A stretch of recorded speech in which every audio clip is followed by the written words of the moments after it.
इस वक्त अक़वाम मुत्तहिदा में पाकिस्तान के साबिक मुस्तकिल मंदूब जनाब मुनीर अकरम साहब हमारे साथ मौजूद हैं। मुनीर अकरम साहब, बहुत बहुत शुक्रिया सर। पाकिस्तानी डेलीगेशन पहुंच चुका है, बिलावल साहब की वीडियो भी आ चुकी है कि खित्ते में अमन जो है वो कश्मीर के बगैर मुमकिन नहीं।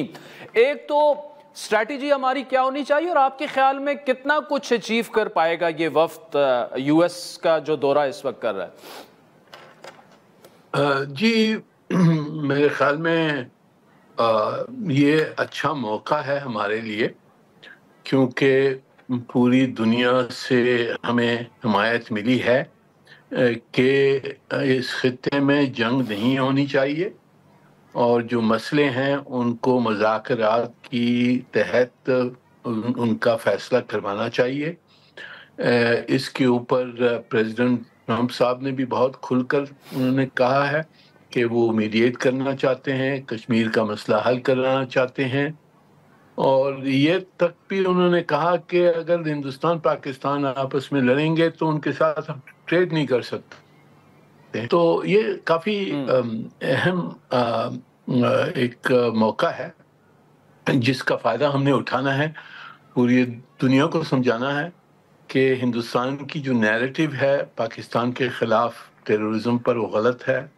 हमारे साथ हमारे ख़िलाफ़ जो उनकी टेररिज्म है उसको हमने वाज़े करना है और दुनिया को मनवाना है कि अगर अमन इस खित्ते में आना है तो वो जो मसले हैं, सब में बड़ा मसला है कश्मीर का, और दूसरे भी जो मसले खड़े हो गए हैं, इंडस वाटर्स ट्रीटी का मसला खड़ा हो गया है, पीस एंड सिक्योरिटी, आर्मामेंट के मसले हैं, टेररिज्म के मसले हैं, इन सब मसलों पर मुज़ाकरात होनी चाहिए और ये मसले हल करना चाहिए अगर अमन ले आना है इस खित्ते में। तो ये हमारा मैसेज होना चाहिए। दुनिया से हमें सपोर्ट मिला है और इसका हमने फ़ायदा उठाना है। ठीक। अच्छा मुनीर अकरम साहब, ये बताइएगा कि प्रेसिडेंट ट्रम्प जो हैं वो 6-7 मुख्तलिफ इंटरव्यूज़ में बार बार वो मुख्तलिफ स्पीचेस में ये बात कर चुके हैं, सीज़ फायर की भी, कि ट्रेड मैं बंद कर दूंगा, उसके साथ न्यूट्रल वेन्यू की उन्होंने बात की थी, लेकिन उस जानिब मामला बढ़ता दिखाई नहीं दे रहा, क्योंकि इंडिया बड़ा क्लियर कट कह चुका है कि बायलैटरल हम टॉक्स के लिए पाकिस्तान के साथ करेंगे, दो तरफा मुज़ाकरात करेंगे, लेकिन उस कश्मीर पर करेंगे जो पाकिस्तान के ज़ेर कंट्रोल है, और टेररिज्म पर बात करेंगे जो उनके बकौल, जो उनका प्रोपेगेंडा है कि पाकिस्तान करवा रहा है। तो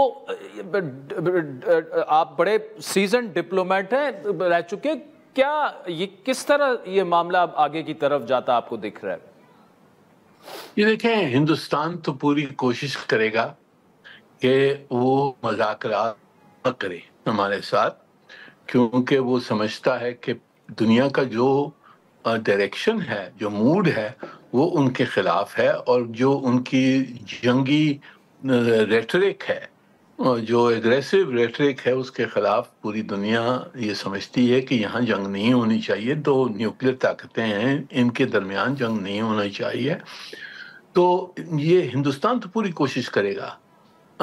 ये मेरे ख्याल में एक दिन में मसला हल नहीं होगा, पर हमने प्रेशर डालने का ये मौका है, क्योंकि सब में बड़ी ताकत अमेरिका है। अमेरिका के सदर ने कहा है कि वो चाहते हैं कि मुज़ाकरात हों, वो मीडिएट करने के लिए तैयार हैं। दूसरी जो ममालिक हैं, रूस है, चीन है, वो भी चाहते हैं कि अमन हो और जो मसले हैं उनको हल किया जाए। तो ये एक बड़ी रैशनल पोजीशन है और सही पोजीशन है, जिसको हमने प्रोपेगेट करना है, सब दुनिया से सपोर्ट लेनी है और हिंदुस्तान पे प्रेशर दिलवाना है। वो प्रेशर के रिस्पांस में कुछ करेंगे नहीं। जिद तो ये रही है कि हम पाकिस्तान से बात नहीं करेंगे, पर उनकी जो उनका रेटरिक था, जो उनका एरोगेंस था, वो एक्सपोज हो गया है इस जंग में। दुनिया को समझ आ गई है कि पाकिस्तान एक वॉकओवर नहीं देगा। We can give as good as we get, और उनको हमने ब्लडी नोज दिया है। हिंदुस्तान की पोल खुल गई है कि इतनी बड़ी ताकत नहीं है, ना उनमें ये कुव्वत है कि पाकिस्तान को दबा दें, तो वो चीन के साथ कहाँ लड़ेंगे।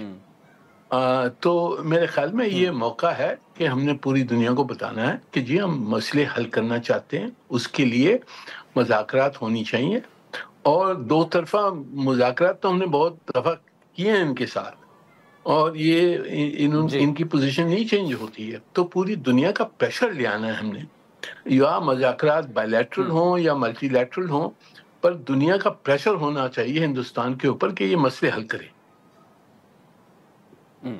اچھا سر، ہم نے دیکھا کہ وہ پریشر جس کا آپ تذکرہ کر رہے ہیں، دو تین آپ نے خود بھی کہا کہ وہ پریشر موجود ہے، ان کی اگنورنس جو ہے وہ ایکسپوز ہوئی ہے دنیا کے سامنے، ان کا نیریٹو بری طرح ایکسپوز ہوا۔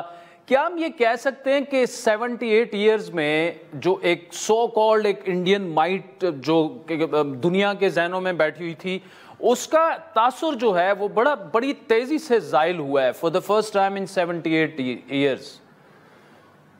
جی، یہ یعنی پچھلے بھی موقع تھے جہاں پاکستان نے دکھایا تھا کہ ہم دب نہیں سکتے ہیں، پر یہ ایک بہت اہم موقع ہے، کیونکہ اس وقت تو بہت ظاہر ہو گیا ہے کہ ہندوستان پاکستان کو دبا نہیں سکتا ہے بائیلیٹرلی، اور جو اگر یہ مسئلے حل نہ ہوئے تو واپس جنگ ہو سکتی ہے، کیونکہ وہ تو تھریٹن کر رہے ہیں کہ ہم جنگ واپس جاری کریں گے وغیرہ وغیرہ۔ تو دنیا کو سمجھ آ رہی ہے کہ جی اس قسم کی جو یہ ریٹرک کر رہے ہیں، اس قسم کا جو انہوں نے سٹانس لیا ہوا ہے کہ ایک ٹیررسٹ انسیڈنٹ ہوگا تو پھر ہم پھر جنگ شروع کریں گے، یہ کس قسم کا ملک ہے جو اس طرح کی باتیں کر سکتا ہے؟ میرے خیال میں پوری دنیا کو ہم نے یہی سمجھانا ہے کہ یہ جو حکومت ہے ہندوستان میں، یہ بڑی اگریسو حکومت ہے، ان کو دبانا پڑے گا، ان کو منوانا پڑے گا کہ آپ مسئلے حل کریں۔ تو ہماری ڈپلومیسی کو تو اسی راستے پہ چلنا ہے، ایک دن میں یہ کام نہیں ہوگا، یہ ہم نے پرسسٹنٹ سسٹینڈ ایفرٹ ڈپلومیٹکلی کرنا ہوگا۔